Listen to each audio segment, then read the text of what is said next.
Why is a turkey hard to cook? Well, there's 3 reasons. 1, it's big. 2, the white meat is cooked when it reaches 160 degrees, and the dark meat isn't cooked until it reaches 175. So we've got big, we've got 160, and we got 175. So essentially, by the time you get the dark meat cooked at 175, the light meat, which is exposed to the heat more than the dark, it's overcooked, it's dry, it's chalky, it's typical. So the key is to cook it in a way that protects the white meat and gets the dark meat in the intense heat right off the bat. The other thing is we want the skin to be crispy. The skin needs to be brown, flaky, buttery, and crispy. We don't want it soggy. If we were okay with a soggy turkey, we would just cook it low and slow. Soggy is not an option, so we got to come up with a better solution. And that's where this unique method comes into the picture. So this method starts by flipping the turkey upside down. And I'm just going to dab this a little bit with a paper towel. So what we're going to do is we're actually going to put some slits in the back of this turkey in order to separate the skin from the meat. Essentially, the skin is not going to crisp as long as it's married to the meat. But if we can get the juices to drain out under the skin, it'll start crisping and stop sogging. So I'm just going to put some, excuse my huge knife, but it's sharp and that's what I want here. So I'm going to put some slits in here.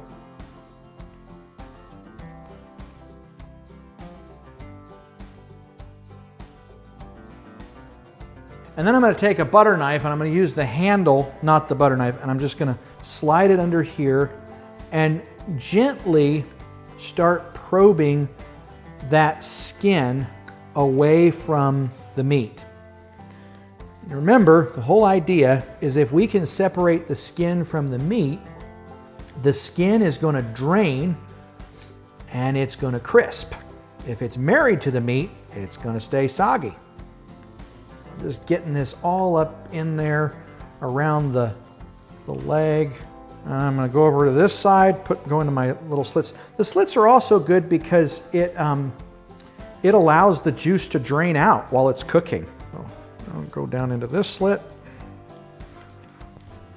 You want to try to support the skin so it doesn't tear too much. We don't want the skin tearing everywhere. I'm going in from the neck, and then I'm just going to go do the breast. This is a little bit of work, but for crispy skin, why not? Okay, I'm going to flip it over now.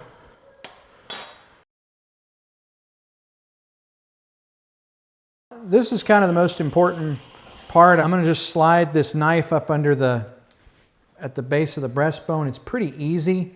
And I'm just going to do it as far up there as I can, reaching over onto the side, and then switch over to the other side of the breast and do the same thing. This is the prettiest part. This is the part that everybody's going to remember and get excited about.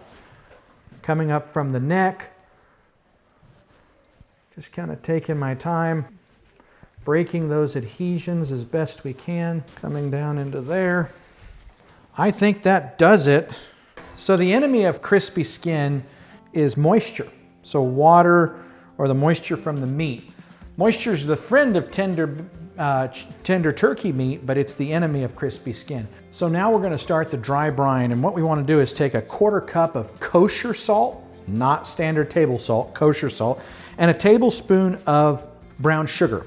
And these two will just serve to enhance the flavor. You won't even taste the sweetness. It'll just bring out a little bit of a cured quality. And we're going to take this and do our best to squeeze it up into the under the skin. So basically, I'm just going to take my fingers. A little bit messy, but that's kind of the point. That is really going to help to season this bird. You kind of have to open your way here.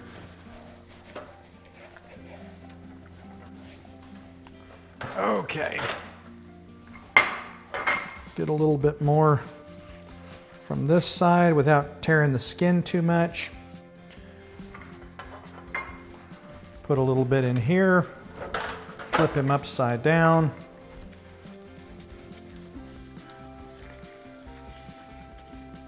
The next thing we're going to do is to dry out the skin. We're going to do 2 tablespoons of kosher salt, 2 tablespoons of baking powder, and 1 tablespoon of coarse ground black pepper. And the baking powder is not serving as a yeast agent in this case, as it normally would. It is simply to dry out the skin, and it's going to sit on the bird while it's in the fridge, and then we're going to brush all of this off, but it will still have done its job. So we want to cover this bird with this trio of baking powder, kosher salt, and black pepper. And then we're going to let it sit in the fridge for 48 hours, preferably 72 hours. And this is just going to pull the moisture right out of this bird, marvelously so.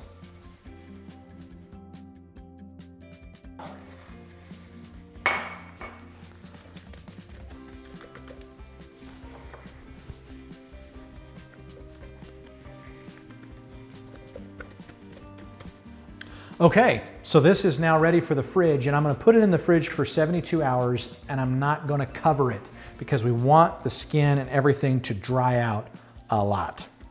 You want to open that? Okie dokie.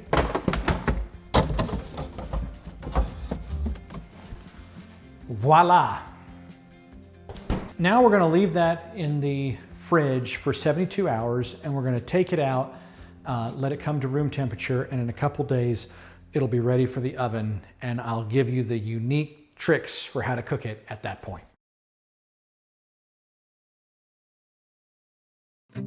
So the turkey has been in the fridge uncovered with the casing of baking powder, salt, and black pepper for 72 hours. And the whole idea is we've dried out the skin. So now it's ready to come out and sit on the counter for several hours. 3, 4 is fine.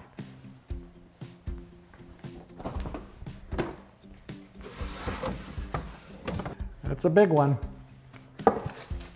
Looking good. Okay, so what I'm going to do is just gently I'm going to take some paper towel and just gently brush off the excess baking powder and excess salt and such, and just using a piece of paper towel to do that. And you know, sometimes it's more dry and sometimes it's less, and the goal is to get the skin dry. If it's dry, it has a chance of browning. If it's not, it will not brown. Okay, that looks pretty good to me. Not perfect, but pretty enough. So now I'm going to flip the turkey upside down, and this is one of the biggest tricks of this method. Basically, we want the white meat to be basted by the dark meat. If we put the dark meat up first in the oven, then it will get all the intense heat. And while it's getting the intense heat, the white meat will be protected by the pan. And while all the juices are melting from the dark meat, they'll be basting the breast meat down below. So it's a great technique. And then I'm just going to move this over into a deep dish. This is a Cuisinart deep dish roasting pan here. And the nice thing about a heavier duty roasting pan is it allows you to catch the drippings and make the gravy in a little bit. So then we're going to put this upside down into a 300-degree oven. And the idea is it'll bake slowly and the juices will filter down into the white meat, and it'll take a few hours. What we're looking for is we want to see these dark thigh pieces reach 170 degrees. And once they've reached 170, we'll flip it back over and let the skin and the breast come up to 160 degrees, and then the turkey will be done. Effectively cooking the dark meat in the intense heat while we're protecting the white, and then reversing it and bringing the white to a more intentional temperature. So do you want to open the oven? Turkey in. With about a 15-pound bird, We try to stick it in by around 9 o'clock in the morning if we plan to eat at 2 in the afternoon. But we're just gonna check the temperature after about 3 hours. That's with a 15 to 17 pound bird. If it's bigger, it's gonna take longer. Once it reaches 170 degrees, we'll pull it out, flip it upside down, crank the temperature up to 500 degrees in the oven, and crisp that skin on the breast side. So the turkey has been upside down in a 300-degree oven for about 2 hours and 15 minutes, and we just checked it, and it's 175 perfect. I'm just going to open this up, and there you go. It looks good on the back, but I know that's not what we're all looking for. Okay. So I'm gonna just try to gingerly flip this upside down, or right side up now. And the back, all the dark meat that needs to reach 175 has already reached it. Let's preheat the oven to 500. And that's a little tricky, but it works. Now I'm gonna move this over to this pan. And the reason I'm taking it out of this one is because I want to use the drippings in this one. And if I put that in the oven at 500, those drippings are going to brown or burn too much. So now what I'm going to do is just, in order to get this skin to brown in the manner that we want, I'm going to take a little bit of oil and put it in a little dish like this and add 1 teaspoon of baking soda to it. Baking soda, or sodium bicarbonate, changes the pH and it allows meat to brown. Anytime that you're wanting browning, if you put a little bit of baking soda in some water or oil and put it on the meat, the browning will work a lot easier. So then I'm just going to take this baking soda oil mixture and paint it liberally across the pretty parts. And that'll just get the crisping going really nice. The breast meat does have some crisscrosses, some lines through it, but that's kind of the price you pay for cooking it properly. It's a small price to pay. I'm going to take this and put it in that 500-degree oven, and it shouldn't take more than about 20 minutes, 15 minutes to 20 minutes before it's done. Doesn't that look pretty? Okay. So the oven's preheated to 500 now, and I'm going to go ahead and stick our turkey in, breast side up. And we're going to see what happens at 500 degrees. Right there. That won't take long. 15 minutes, 20 at the most, and that breast skin will just be golden perfect. So I'm going to go ahead and open this up, and notice that it is browning very nicely, but I'm going to rotate it so that we get the same browning everywhere. Oh, that looks good. I'm just going to turn it around one more time.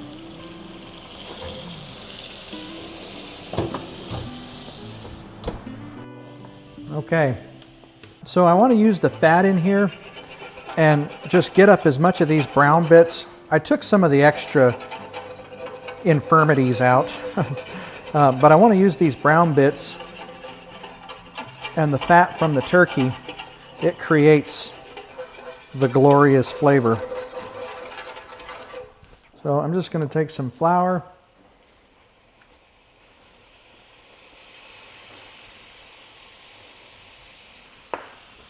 turn this down to medium, and see if we can't start toasting this together. This is a simple gravy. We do a little more when we want to use gravy for the dressing and such, but I just want to brown this flour until it doesn't taste like flour, like raw flour. So we'll build a slow broth at Thanksgiving, but today, just to get a little bit of flavor in here, this will do it. So that's probably good for that. And then we'll just dump in a bunch of this.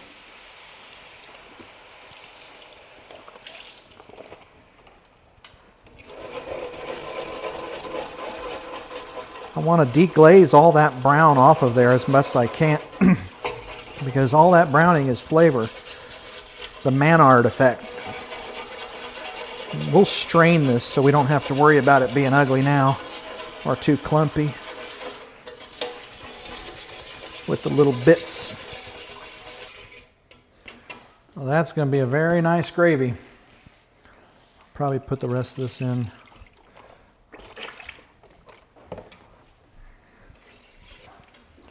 So basically, I don't want it really thick when it's just for the meat. I just want to put some of that flavor back on the sliced meat once it comes out.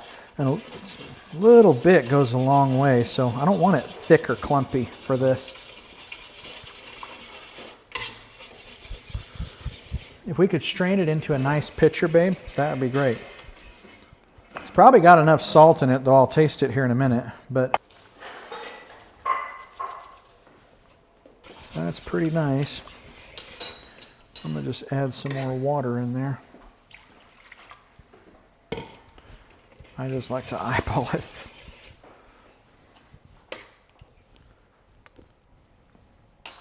The salt's pretty perfect right there. I don't think it needs anything.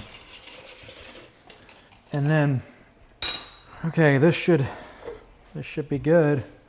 We'll just catch some of this into here.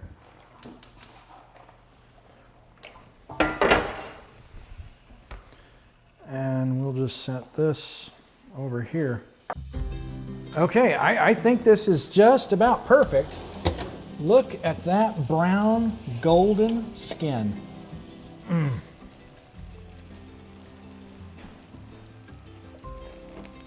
Look at that. We got some real good browning in here. Very, very nice. All right, well, I'm just going to put a little butter on this because a little butter makes everything a little better. A little butter, a little better. Here we go. Oh, this skin is crackly. I am so impressed. Oh yeah. So good. I'm just gonna lift that up. Perfect. So it's not hard to get a pretty turkey. And it's not hard to get a flavorful turkey. But it's hard to get a pretty flavorful turkey. And that's what this is trying to be. After you take the turkey out, it's good to let it rest for at least 30 minutes, and an hour is better. This one is only rested for about 15 minutes, but I'm gonna start cutting into it. The longer it rests, the more tender it'll be, up to an hour. After that, it's just gonna get cold. This is a lot of bird, and it'll take a while for it to cool down, so you don't have to worry about that. But you wanna think in terms of having it out of the oven about an hour and a half before you're ready to eat, so that you have time to let it rest, and then you have time to carve it and sit down at the table. So I'm going to start carving it by removing the legs. That's the easiest thing to detach first. And I'm just going to slice right down up against the carcass, all the way down. We can already see there's a lot of juice. And I'm just trying to get my knife cutting right down to the joint. And then I'm just gonna spread these legs open like this and go down in there and separate that joint. There's one leg. And then you can bend it back until it starts to pop loose. That's how you know you got it. And there's the other leg. It's hot. That's really why I'm wearing these gloves, because it's stove hot. And then for the breast, I'm just going to slice straight down. I'm going to kind of see where the bone is and slice straight down up against the bone, and then just try to peel it away. So I'm going to kind of slide my knife underneath here.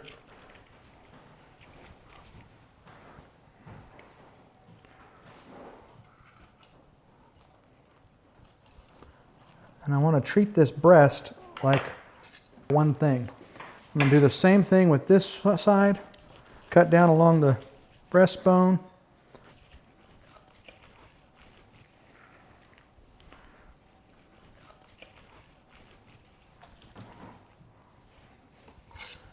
There we go. And then I'll just pop these wings off.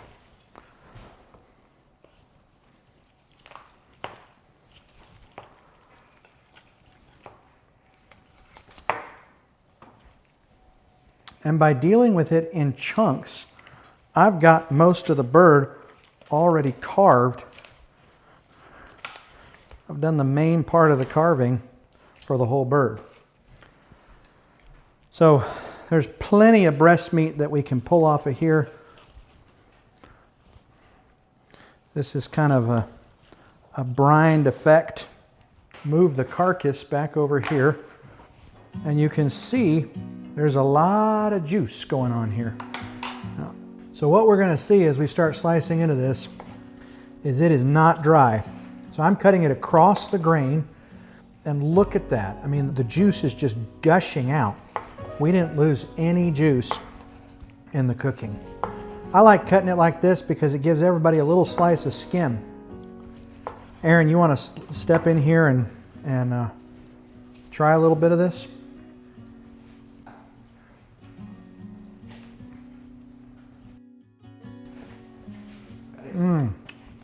So then I'll just take this whole chunk and bring it over here and go after the next one. Tina, you want to try a piece? Come on in. Anybody want to try some? Go for it. Look at the juice that's just pooling up here.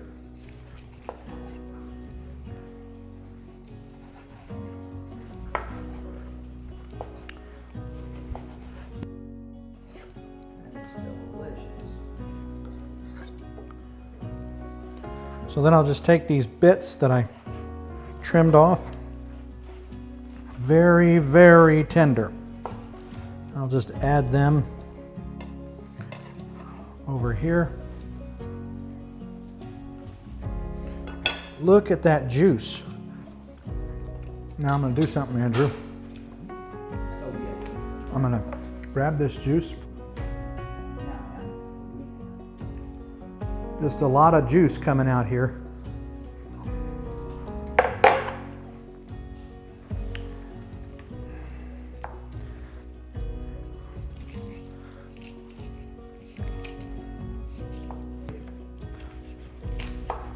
You want to try some turkey, baby?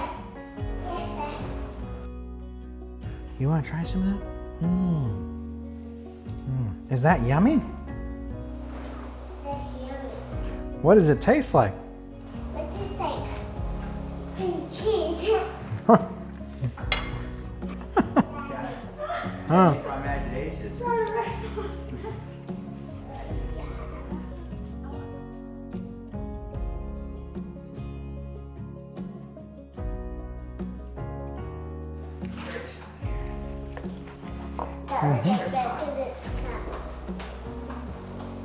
little bit hot, but it's warm. That's very yummy. That's way yummy. Oh. That's a big piece, that's a big piece. Well, that is a ginormous piece. Is that yummy? It tastes like juice, because there's juice in it. Mm-hmm. I kind of like swallow it. It kind of gets like, it seems so just... You want another piece?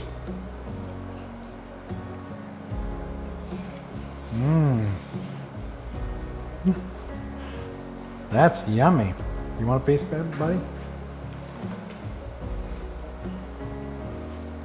really good. Isn't that good?